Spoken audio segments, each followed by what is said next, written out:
You know, they're selling y'all wolf tickets, people. You're eating them right up. Hey, pussy, are you still there? I back. Trust me, I back. But I'm not impressed by your performance. You'll do nothing. You'll do nothing. Shut your fucking mouth, you'll do nothing. You'll do fucking nothing. Not one of you'll do nothing. I'll tell you what, bro. You know, I was out there, I was fighting all the hitters, bro. You ain't fought no hitters. Come on, guys. It's normal. I'm not saying I would fight you. I would kill you. John, do you think I'm just gonna sit there and let you kill me, John? I mean, really? No, don't be scared, homie. I'd like to take this chance to apologize to absolutely nobody. The double champ does what the fuck he wants. I'm gonna beat you into the living death. I mean, maybe that's your job, but where I come from, you know, people like that get slapped. That's fucking illegal. Nick Diaz, you just shook up the world. How's that feel? Hey, I'm not surprised, motherfuckers. Yeah, this is a simulated death match. And you haven't simulated anybody's death yet. I said it last year. We're not here just to take part. We're here to take over. What is the game plan going in against him? The game plan is you go in there, hit him with some good shit, don't get hit, and come home with a pocket full of cash. Who the fuck is that guy? Everybody's on steroids. The whole UFC, everybody. I'm gonna go home tonight. I'm gonna drink a Coors Light. That's a Coors Light because Bud Light won't pay me nothing. Do you want to be a fighter? That is my question. Yes. What is up, MCR family? Another daily edition of Mixed Combat Radio. We can find us on YouTube, iTunes, SoundCloud, and now iHeartRadio. Yes. And soon to be Spotify as well. Find us where all podcasts can be found as well, and other sort of platforms or apps, so to speak. But anyways, digressing, we do have a light show today, but we obviously have some breaking news. As always, when it comes to a MCR edition, a daily edition, 5 p.m. Eastern, 2 p.m. Pacific, and 10 p.m. in the UK. For those that want to know when it is live on YouTube, that may be listening on podcast form later. But right now, obviously, let's get into the shit because, it's maybe a few hours ago, news broke of this fight, and I'll admit, I like the fight. I know we've talked about it a lot, but Daniel Jacobs versus Sergiy Derevyanchenko is finally official. I know. Done deal. Fight most likely in October. There is a date of November that's been talked about per Kevin Iole, but per Keith Idek in Boxing Scene, they're saying October 20th or October 27th, which seems to be the more likely option, obviously. This fight will be on HBO for those that, do not know Jacobs' exclusive contract to HBO and that network. But yes, we have a new middleweight championship fight made for the vacant belt that was obviously stripped from Triple G maybe a few months ago for him not sort of reaching a deal with Sergiy Derevyanchenko. When I was on the other show, I talked a lot about how, not say a lot, but I talked a bit about how I didn't think it was the right move from anyone involved to allow this to happen for a vacant belt to be in the title picture, so to speak, when we've had a 5+ year journey to an almost undisputed middleweight champion, and now a unnecessary detour away from that. However, this is a fantastic matchup on paper, fantastic middleweight fight between two top 10 guys. Before I even delve into the matchup, I want to quickly shout out to everyone in the chat: Igloo, Ajani, Fugatti, Robieski, and Boom Boom Coil. Shout out to you guys. What's up? And Fugatti, and Igloo are sort of echoing that, Derevyanchenko might be the winner in this. Fugatti saying, I think Jacobs has been hyped since the Triple G fight, but really hasn't shown much since. I completely echo that. I think in the Triple G fight, Jacobs sort of turned a lot of the public narrative around him in a 180-degree difference. He was, before that fight, really thought of to be a insane knockout puncher with no chin. And then we saw him. We also thought that he didn't have good footwork. We really didn't think that highly of Jacobs, to be honest. And the only win we had to really go off of was a rather quick, 48-second knockout of Peter Quillen, and we really didn't know what to think of that post that fight.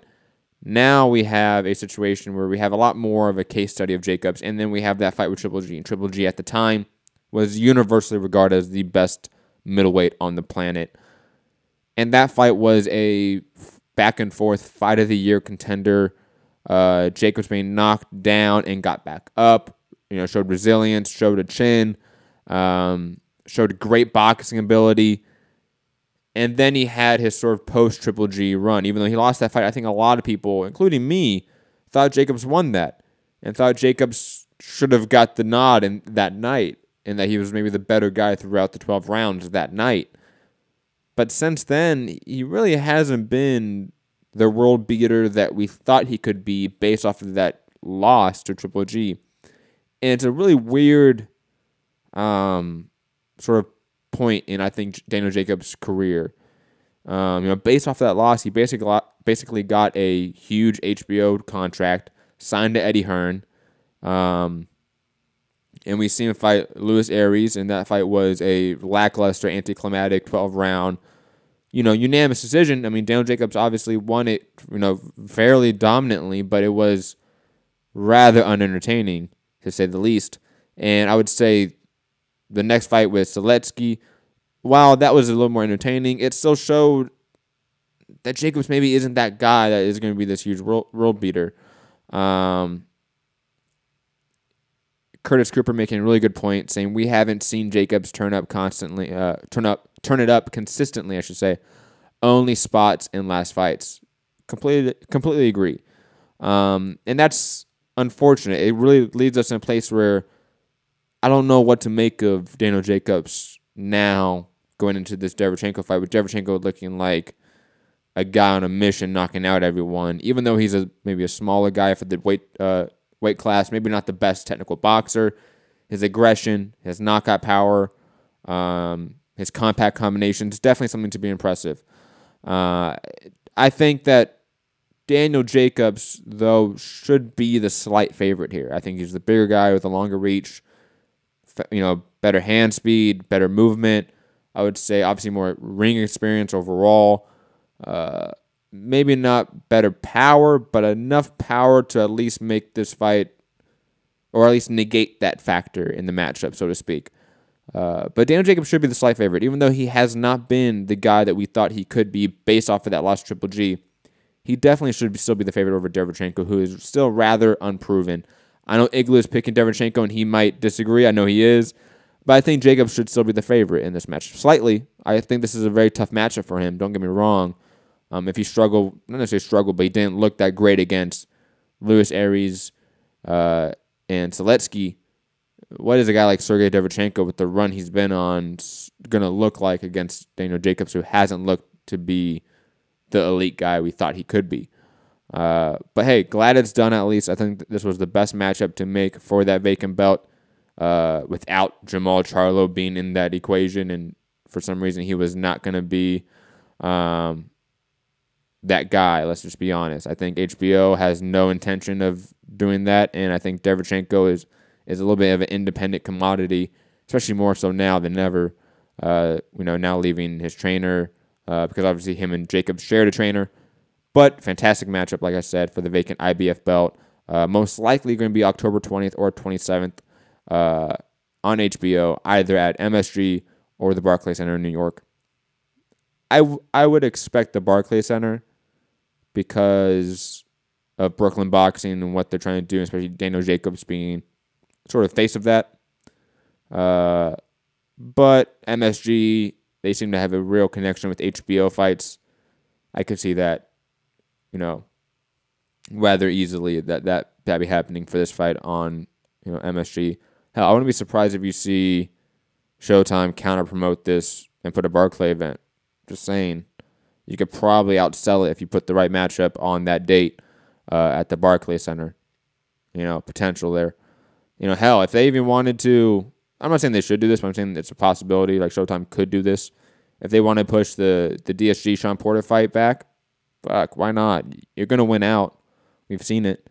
Because Coach Mitty in the chat saying Jacobs will be dominant in that fight against Derevyanchenko, I'm assuming. I don't know about dominant. I think Derevyanchenko's aggression's really going to frustrate Daniel Jacobs, but I think we're going to see Daniel Jacobs have to turn it up, and usually he's better when he has to do that. He may be one of those guys that fights the level of his opponents. I don't know. There are definitely fighters like that, though, throughout history, so it wouldn't be entirely shocking if that is the case. But moving on to the next piece of news, heavyweight news, and another piece of New York news, Jarrell Miller confirmed out of the Kubrat Pulev IBF talks, and Yuri Fury closes on the title shot, obviously with the Kubrat Pulev IBF eliminator that he is now going to get the call to go in. I don't blame Big Baby here. I know that might be kind of shocking, but who wants to go and fight in Bulgaria? Like, realistically, Big Baby is enough of a commodity that someone's going to try to pick up the fight, let's be honest. But I could also see Showtime and other networks saying, like, oh, we're good. We're good on that. Maybe DAZN pick it up. To be honest. I know that I think a majority of fans, especially in the U.S., won't really care. I think a lot of hardcores might care about this. Because hardcores want to be basically virtue signalers of boxing and want to think that everything's pure, and it's not. This is prize fighting.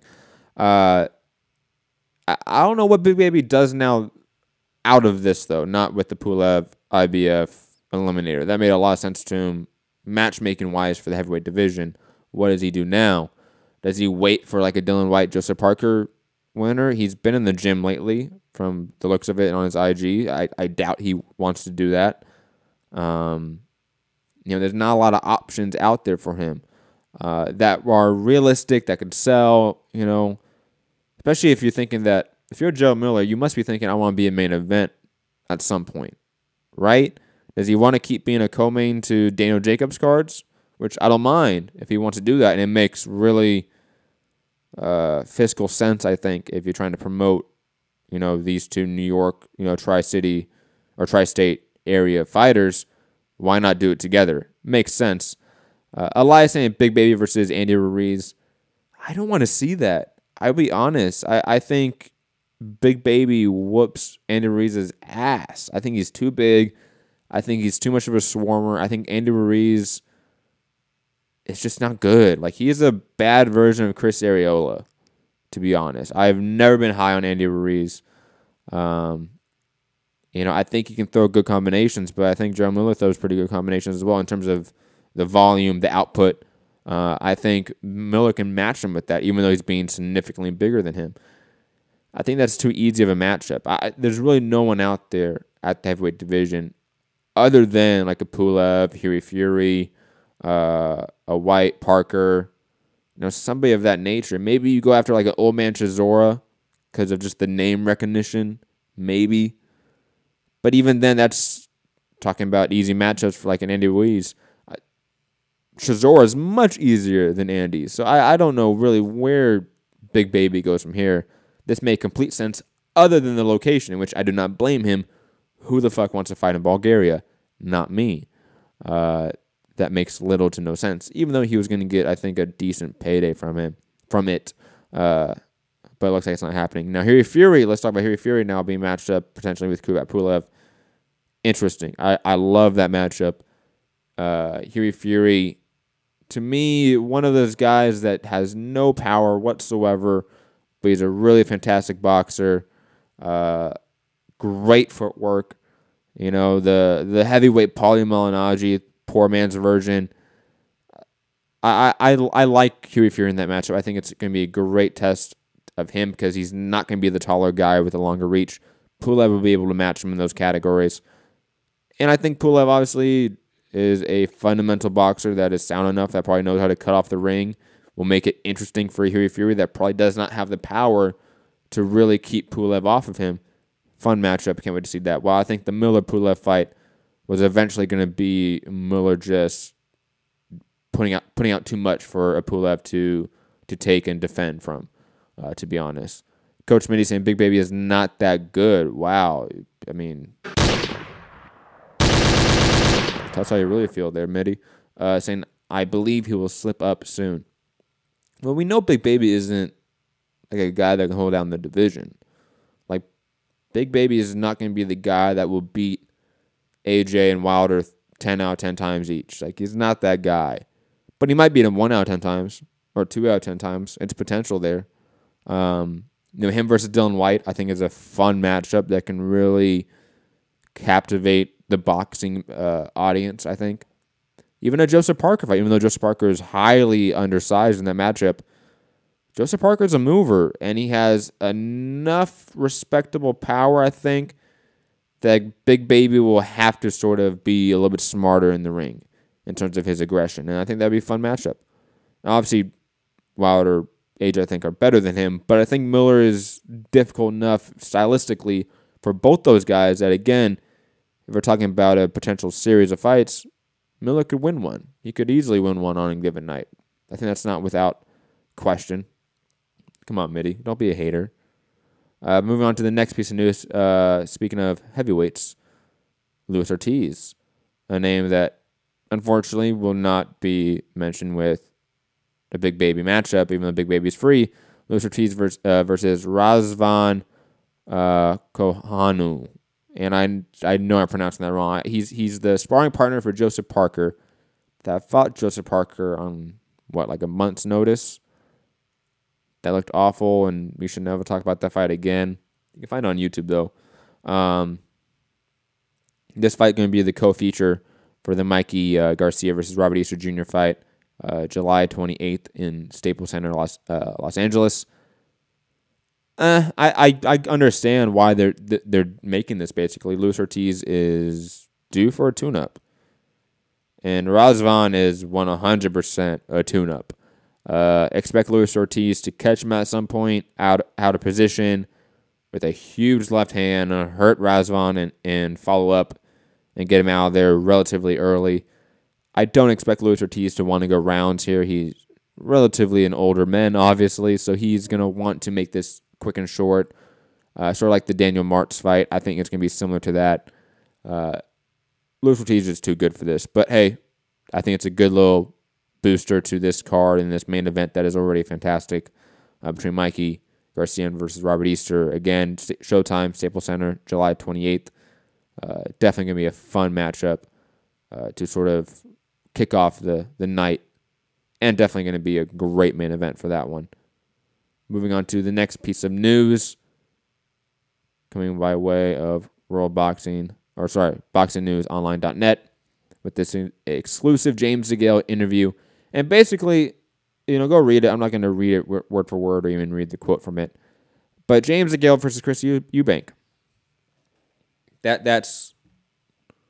Hold on. Johnny either asking a question because he didn't understand my point or asking a very, very bad question. Why does he need a tune-up coming off a Wilder fight?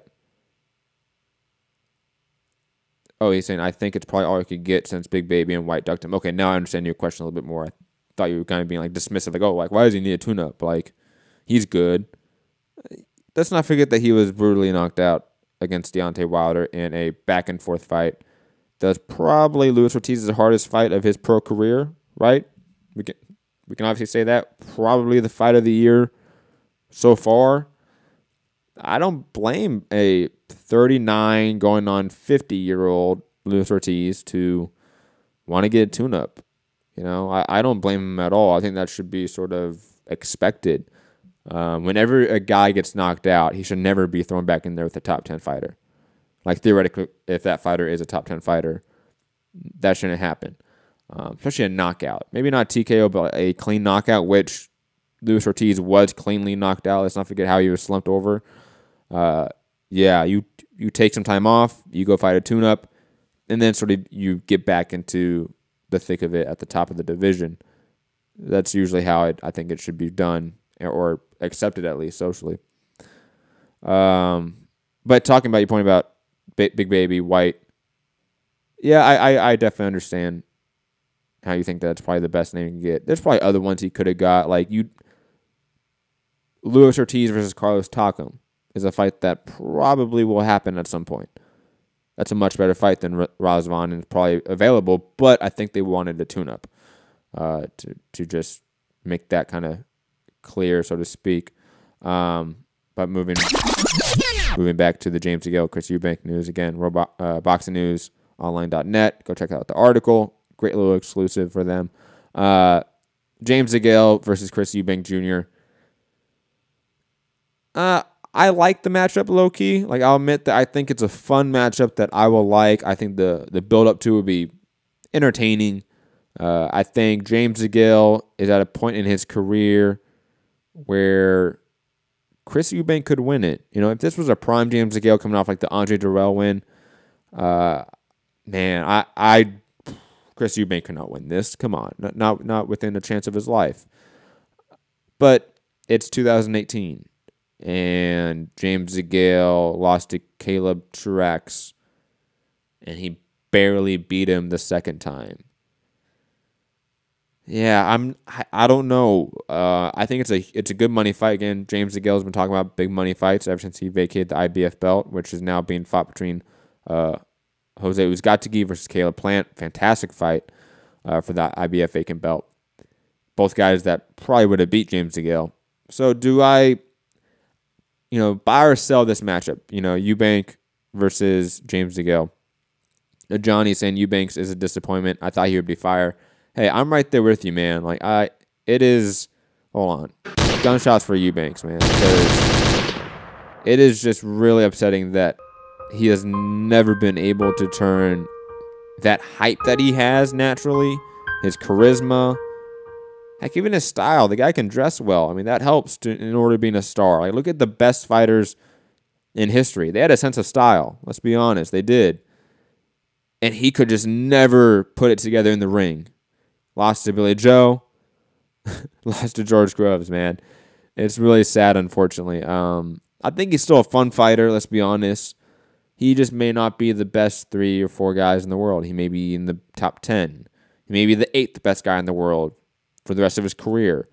And hell, if you can still make a great career out of being the 8th best guy in the world for 10 to 15 years. There is money to be made in that position, especially if you are still a star that can draw in views, draw in attendance, which he still can probably. Curtis Cooper in the chat saying Eubanks throws enough wild punches he might catch DeGale. DeGale versus Eubanks is a fun fight. I agree. I think it's a good fight, fun matchup. I don't know if it's because I think a lot of people are hating on James DeGale for vacating the belt, and I think a lot of people are hating on Chris Eubank just for being a quote-unquote failure, using air quotes. You put those two together, two guys are receiving a lot of criticism from the fan base. Does that matchup all of a sudden, create interest and intrigue amongst the fan base and that criticism is gone? I doubt that. Maybe people like us who are a little bit more educated on the sport and can respect maybe two guys that are competitively matched, but maybe not the best guys in their division fighting, we may like it, but I think the consensus boxing fandom, maybe not.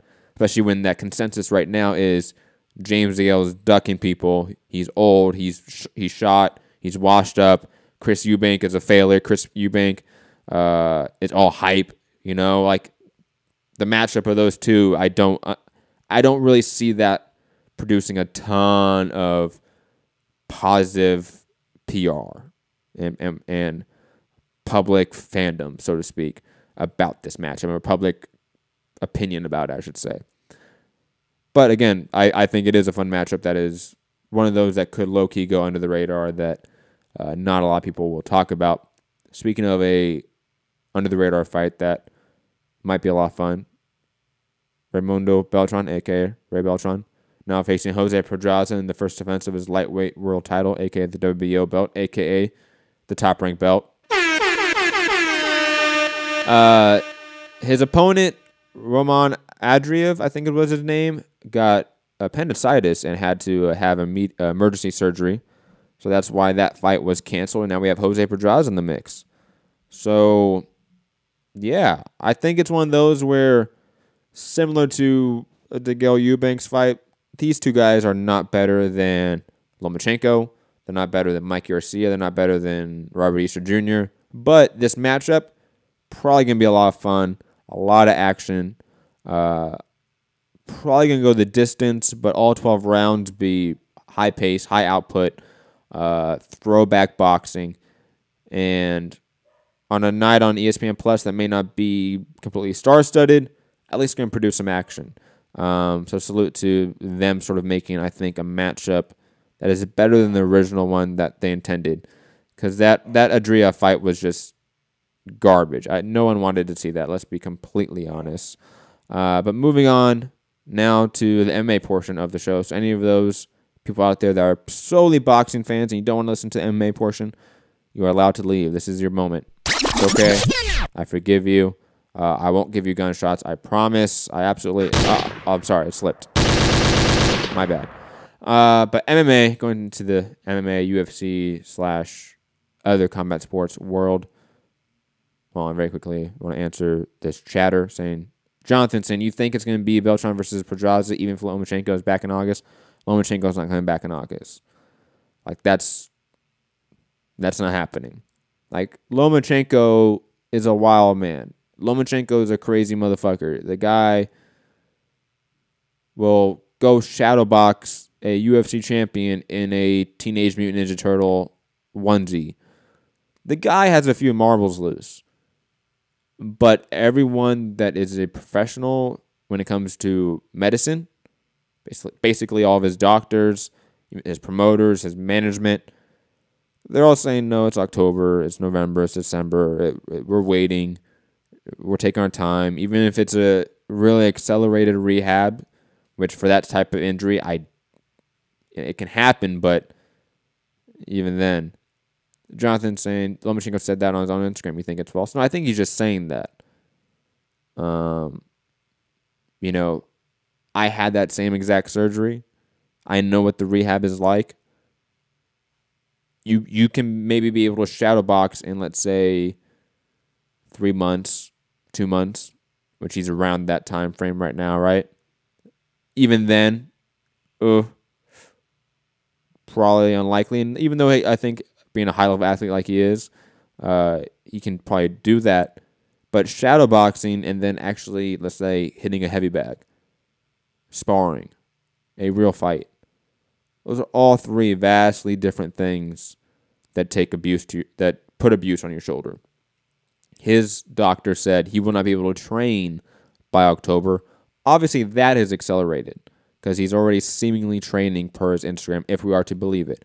But I think he's just a prime athlete that's one of the best in the world, thinking, man, fuck this shit. I can go back in 2 weeks and fight.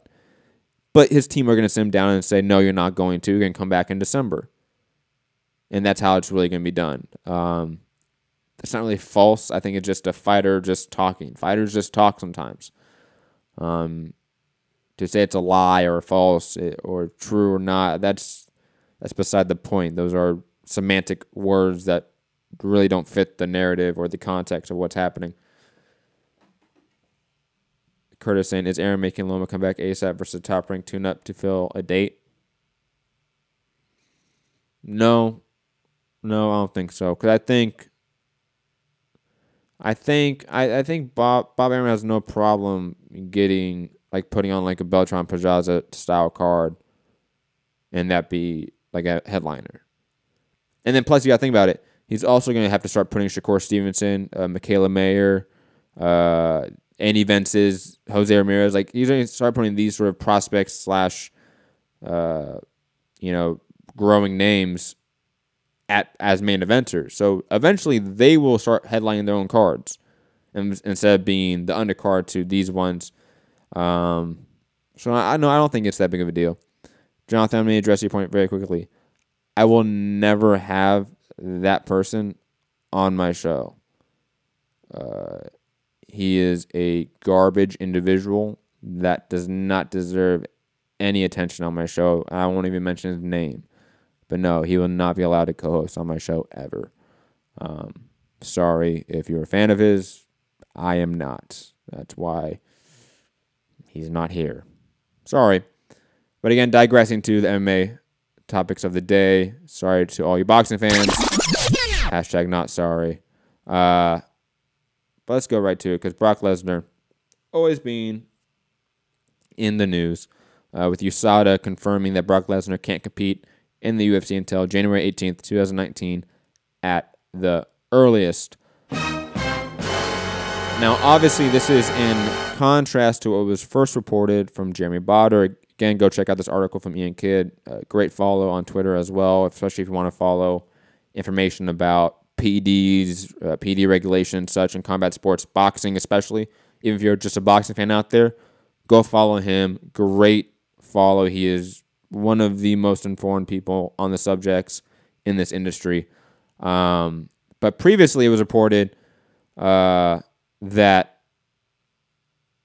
basically USADA had Brock Lesnar back in the testing pool. And for those that do not know, to add some context, Brock Lesnar in his last UFC fight against Mark Hunt at UFC 200, 2 years ago now, failed a drug test for PEDs, was put on suspension, and then retired. Per USADA's rules, he has to serve that suspension or 6 months, whichever one's longer, if he wants to come back. And about maybe Sunday, I want to say, Jeremy Botter was reporting that USADA had actually had Brock Lesnar in their testing pool sort of anonymously, and that they, in theory, were hiding tests. That has been refuted per Ian Kidd and per USADA's own press release. They are saying that Brock Lesnar has just entered the testing pool July 3rd of this year, which was only 7 days ago, obviously a few days before the fights this weekend.